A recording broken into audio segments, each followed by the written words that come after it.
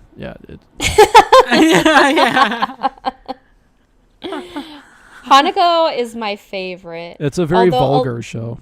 It is a very vulgar show. Olivia is the best. Is a good one too. Yeah, she's the white girl who like can't speak. She doesn't. English. She's foreign. She's a foreign transfer student whom she lies that she thinks she can. She knows English, but she doesn't. So, but yeah, no. These three girls are amazing together, and they have they put such good chemistry with the three of them, and I just love this show. It's so great, and both OP and ED is great, especially the ED. Yeah, the OP is all like happy, and then the ED is just like this just metal, like pure metal. It's great. It's awesome. But yeah. Say. I just think it's a good time to bring this thing back that I was doing often when this aired. Sugoi. Is that when they're playing the knife game on the desk? Where she's like stabbing between her fingers? Yeah, I think so. Yeah. I got all my fingers. Yeah, it's like, I don't know, fucking dude, that shit was funny. I don't know why I didn't make my list. I honestly should have now that I think about it, but yeah, good. It's a good show. My number good 2 show. Is Sobe Asabase. All right, Nick, number 2. Good job Let's repeating go. Your name, Danny. I need to do that. My number 2. I've been doing it for Nick, but yeah, like, well, you know what, as long as somebody does it. All right, my number 2. I got you. K-On! 2009 and 2011. That's high up there. So it branched from the previous, but it finished in this decade. Most of it was this decade. Counts for this decade. Also, I would argue that K-On! Was kind of like the influence for cute girls doing cute things on this decade. Like this decade's version of that all branched from K-On! They were all trying to emulate it and be as good. None of them were. K-On! Is the best. So this is on Sam's list earlier down. And it's the 4 girls doing cute things. They're in a club. They're just like drinking tea and eating cake. They playing music sometimes. 5 girls when Azinyan shows up. But yeah, look. Dude, K-On!, one of the all-timers. This, in my opinion, it's the best cute girl doing cute things show.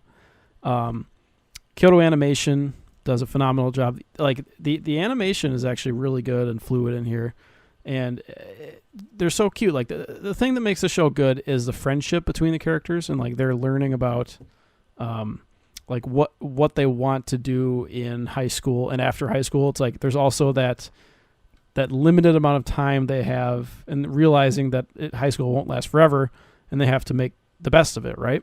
So K-On! Explores that, but it's also very fun and fluffy. Like it's never really dramatic. It's always fun and fluffy, but then you get some bittersweet moments, like where they're playing one of the concerts and Yui's voice is out, and like just like her rushing to the stage, and it's almost like tear jerking at that point. So it's a really, really good show.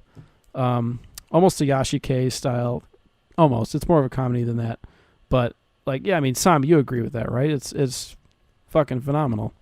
100% I agree with that. I love K-On!, man. It's such a feel-good show. Yeah, feel good. That's how I describe it. Like, you watch it and like your day is brightened up, like immediately. I love watching a group of friends take something really seriously but have just major fun while doing it, and they're just goofy. And yeah, dude. I like how they almost don't take it seriously. Like they do, actually, and they don't, like Azinyan does. But Yui is just once like this. Once Azinyan comes into the picture, Azinyan kind of like really hounds them. Like, She's why the aren't stickler. we practicing? Like, Yeah. let's go. And why are we having tea time again? They're poisoning Azinyan with their tea, and like they're trying to get her to lighten up a little bit, and she does too. So, right.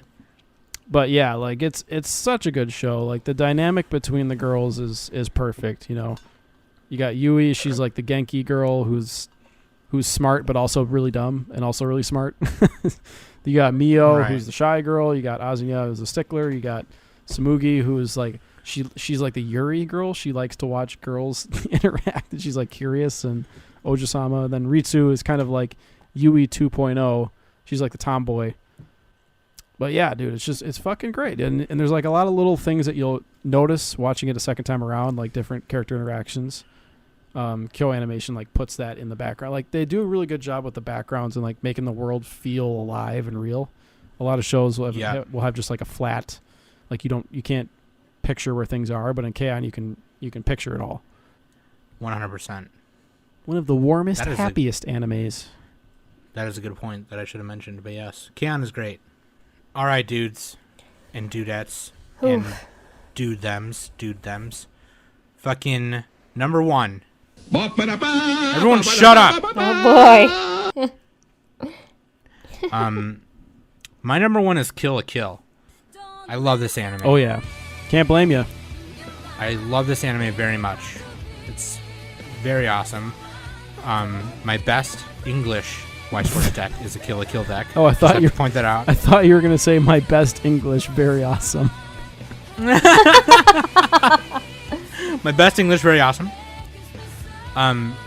It's a God. Take a shot. So I mentioned White Schwartz, but no, it's my best English deck right now. But I love. Nick already kind of went over the basic premise, but you know, Ryuko is trying to find her dad's killer, and she only has one thing to go off of, and that's the scissor blade, the half of the scissor blade she has. And it leads her to Honnouji Academy. And Honnouji Academy's ranking system is the Goku Star uniforms. The more stars on the uniform, the more fancier and high fashion it is, right? It gives People them more with no powers stars, too.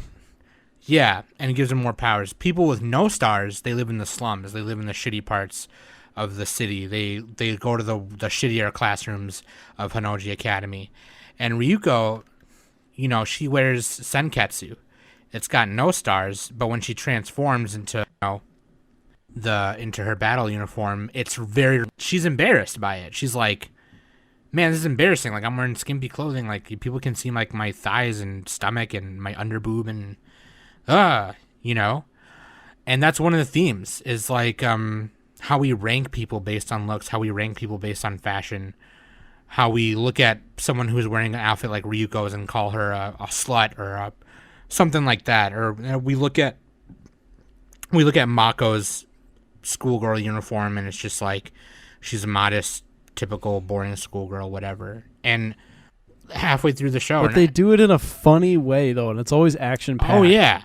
They do like it. You're not really thinking about this too seriously, but then like later on you're like, whoa, oh yeah, they were talking about that. Yeah, no, for real. And by the end of it, it all comes down to like being naked and exposing yourself to the people and around having you. having a family and people around and stuff like that. And because Mako's family takes Ryuko in, and then I don't want to spoil, but there's another family dynamic too. I won't spoil. But. Yeah, and it's amazing. The way it all comes together is so good. And you know, humans are humans, clothes are clothes. That's like one of the most weirdest lines in an anime, right? Because like that's obvious, like shit. But like when you watch it, and when that line comes up, you're like, man, that is some crazy shit. Like it's, god damn it, I love it so much. I love Ryuko Matsui. She's one of my favorite characters. She's easily like waifu of the decade for me, probably, maybe, most likely.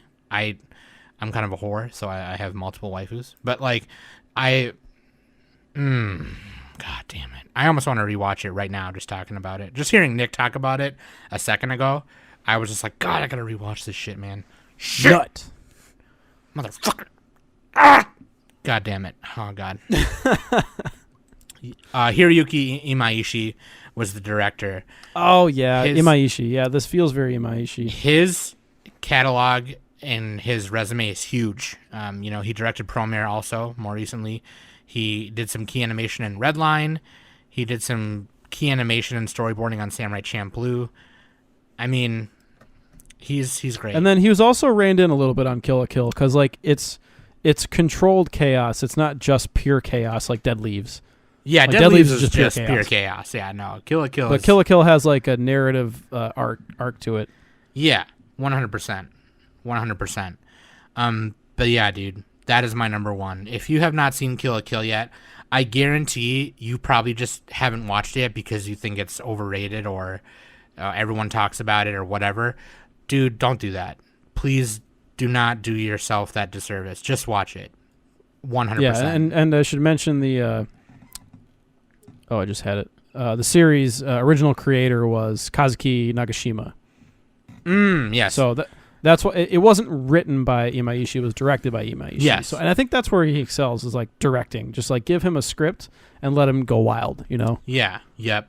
There is an extra episode at the end called like Another Goodbye. It's not that important. But it honestly doesn't really. No, it's pretty good. Yeah, it's pretty good. It's worth watching. It's worth watching. You'll probably just end up watching it anyway, just because you'll want to after watching everything else. So, but yeah, love the OP and EDs also. Ambiguous by Gardanalia. It's really good. Hell yeah, dude. That's my number one. Kill la Kill. Studio Trigger 27. That was 2017, right? 2017 or 2013. Sorry, what the hell am I talking about? 2013. Yeah, fucking Kill la Kill, man. That's my number one. Danny? My number one. Everybody take a guess. Basket. Damn, dude. Oh, sorry. I interrupted. Say it again, Danny. I interrupted you. My number one is Fruits Basket. Yeah. Everybody take 5 shots. What are you talking about? I don't know. This is probably one of the best White Schwartz decks I have. No, I'm just kidding. There's not a White deck for it. Not yet, anyway. But is there a think they'll ever Nichijou make White one. Schwartz? there is, but it's really hard to find. Oh. It came out as an extra set. Is there a Mayoiga White Schwartz? No. Yeah, no. That'd be hilarious, though. Wait, does Fruits Basket actually have White Schwartz? No, I was joking. I was making a Okay, joke. I was gonna say like what, Everyone take they a don't shot, even though. fight in that show. No, there's a JoJo's Golden Win and Diamond is Unbreakable set, though. Well, of course, yeah. Yeah. That just came out. Anyway, sorry everybody. Danny's number one, Fruits Basket. Yeah, my 2019. number one is Fruits Basket 2019. Furubu. The Frubu. And to no surprise, it's actually a TMS entertainment studio. Everybody, damn it. finish your drink. Finish your drink now. No, yeah, this is my number one. I loved the original, and the manga is my absolute favorite. It's one of my favorite mangas that I've ever read. So to actually see it in full animation, the full story, no cuts made or anything like that. It's the full-blown entire story of Fruits Basket and Toru's journey with the somas and everything. It's beautifully animated. Oh yeah, it's done very well. Unlike its predecessor, but I still hold a special place to my heart with the original one, regardless, because it's just so hilariously funny.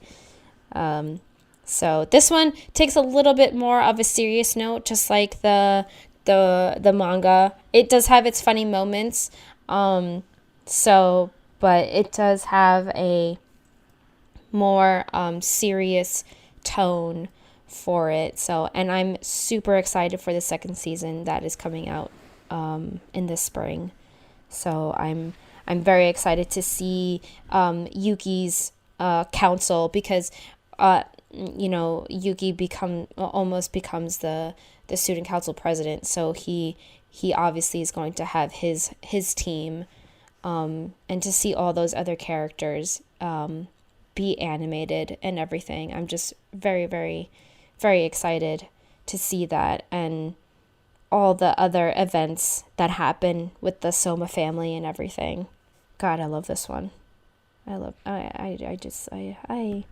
ultimate love Kyo. Danny show. I need to catch up on Who's your this. favorite Soma family member? Oh, Kyo, without a doubt. Okay, back off. First of all, Kyo is he is taken. mine. All right, Catface Johnson. I'm boy sorry, is but mine. Kyo, he's mine. I'm sorry. I will take this opportunity to use my last fuck you. Fuck you. I'm sorry. My second favorite is Ayami. And, well, actually, I like Hitori a little bit. I like the doctor. So, his story. Yeah.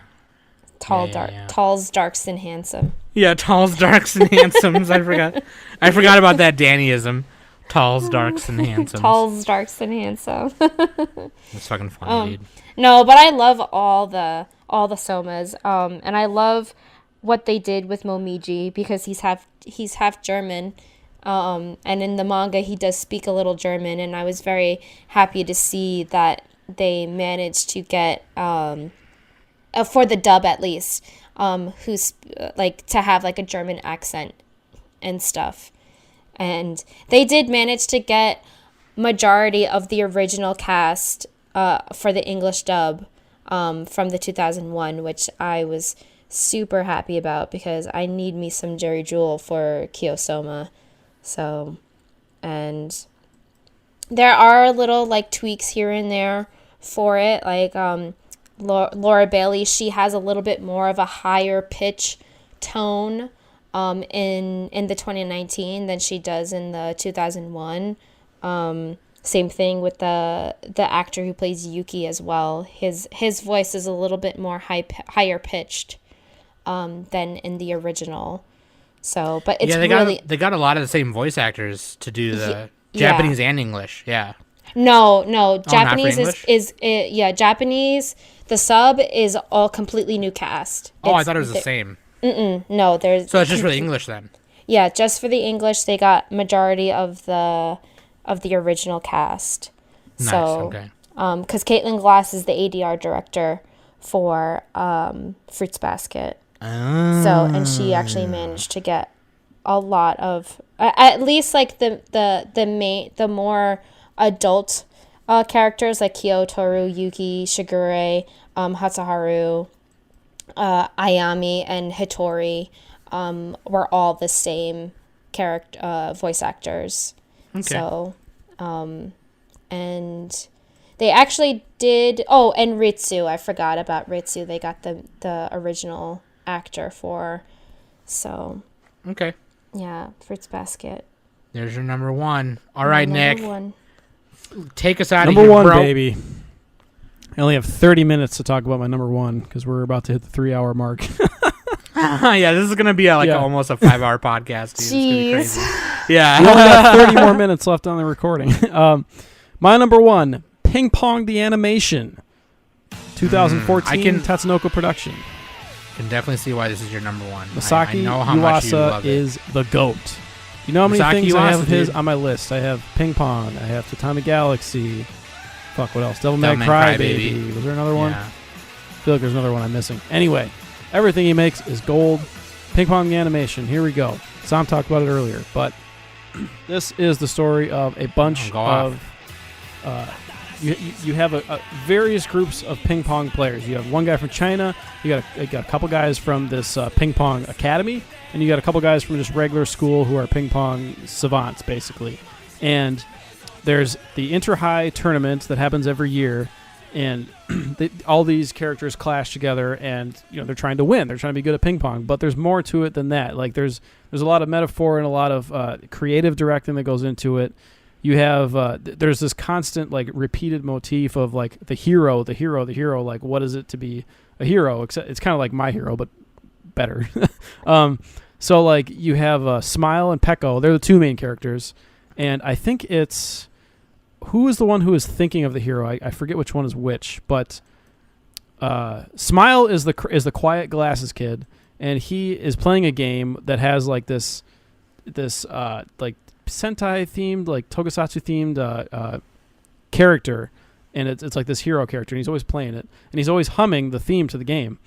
And I think Pecco takes that mannerism off him too, and so like I think Pecco is Smile's hero because Pecco saves Smile from being bullied. But and it's crazy because like they're all extremely talented, but only one person a year can win the tournament, and it's just like it's really powerful how they show each character's approach to like the game and to like living their life and everything. You got Dragon. He's Kazuma. He's like the leader of the ping pong academy, and he's just like 100% disciplined, but at the same time he hates it. Like he doesn't even like doing this. You have Kong Wenge, the Chinese guy who was kicked out of his country for underperforming, and he's trying to regain some of his lost glory. And then and he initially he's like dismissing everyone. Then you got Pecco. Pecco, who's like this, he's like this godly talented. He has like unlimited potential, but he just doesn't use it. He doesn't train for it. He doesn't try very hard. He's hustling people in pool halls, or ping pong halls. And then you got Smile, who's this. He's like a robot. Everyone compares him to a robot, and they're all very good at ping pong, right? So like you have them all clashing together and like living their life, and like the reason it's my number one is because it's like every single thing about the show is perfect. Like the directing is perfect, the soundtrack is perfect. You got that Kensuke Ushio music playing like timed like just right, elevating every scene. It's 11 episodes. It's actually really short for a sports show.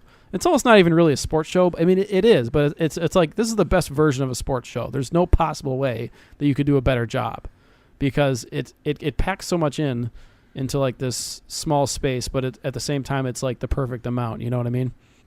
So, yeah, I mean, it's just like the perfect show. Like I can't, what am I going to do? Put this lower than something? Like I can't put it lower. Like it's a 10. It's a 10 out of 10. Like there's nothing wrong with it.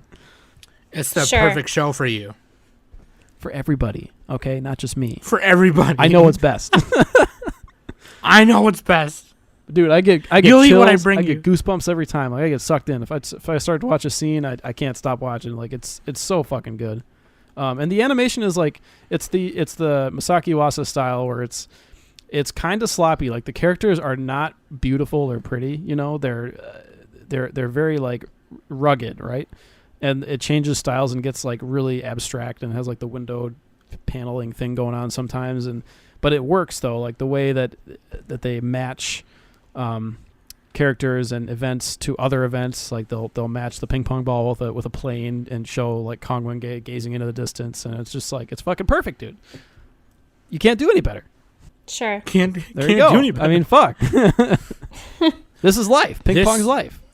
This show is executed very well. And yeah, like Nick said, the animation is like it's very exaggerated. And Masaki Uasa though knows the anatomy of things. He's able to exaggerate it in just the right amount of way. You can't do this in real life too, because there's the real life version of this, which I'm sure was good. I've heard it's pretty good, but like with animation, you can take the Dragon versus I think Kong Wenge battle.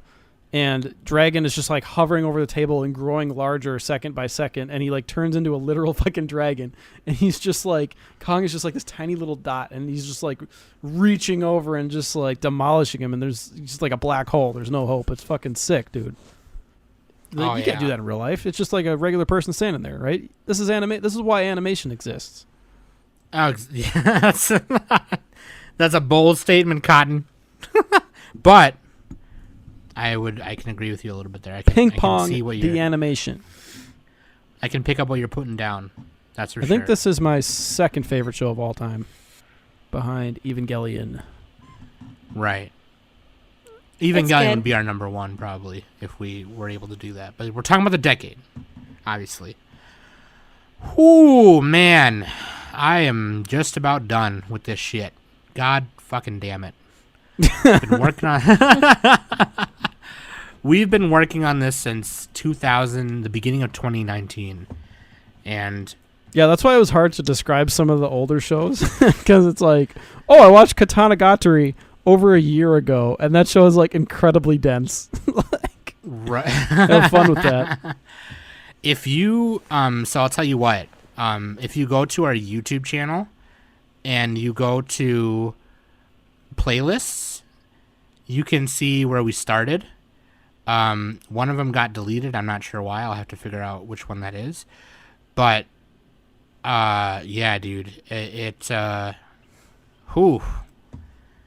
is some crazy shit. we've been working on this for a while, and Nick put a lot of thought into this whole project for us to be able to do this episode the way we did it. So you got to show Nick some love, because he curated pretty much how we did this. So it's been crazy. It got me to watch a lot of anime, and I'm thankful for it, honestly. Although I'm very tired of it. I'm very sick of it. Like, I'm very exhausted. Anime is work, Sam. Yeah, it's not a is. hobby. No, anime. It's a job. Anime is not a hobby, dude. It's work for sure. I love it, man. I love it. It's great. So, let's see some of your lists, man. If you got top 10, top 20, top 30, top whatever lists, we want to see them. Obviously, thank you to all the people who participated in our question earlier about the top 3. But if you want to give us a more better list or a bigger list, feel free to do so for sure. I want to see that. I'll check that out. That being said, I have to stand up and straighten up because I've been sitting on this chair for almost 5 hours and I have to poop. You didn't stand up? Sam. We had a break, Sam. You didn't stand up? Oh, that's right. No, yeah. No, I went downstairs. We had a break. Yeah, I went downstairs. I ate a PB&J. Yeah, in our first section of this, we didn't realize that we should have taken a break. Yeah, no, it was bad. Because it's like, oh, crap, what if something goes wrong? What happens if what happens if yeah, in the first half, I'm Danny was losing her voice. I'm literally losing my voice because of literal allergies and everything like that. So I sound a little better today. I still have a little bit of a mucus cough. So, but it is getting better. But I did tell them, I'm all like, guys, when we do the second half, we can't. We need a break in between. You guys, yeah, no, for sure. That's crazy, man. Super crazy, super wild. But thanks everyone for listening so much. Thanks to all the participants. Show Nick some love right now, because he's the one who curated this whole project for us to do. And I've been Sam. That's Nick. That's Danny. And this has been the Anime Summit Podcast. And that was our top 50 of the 2010 to 2019 decade. God, we're finished finally.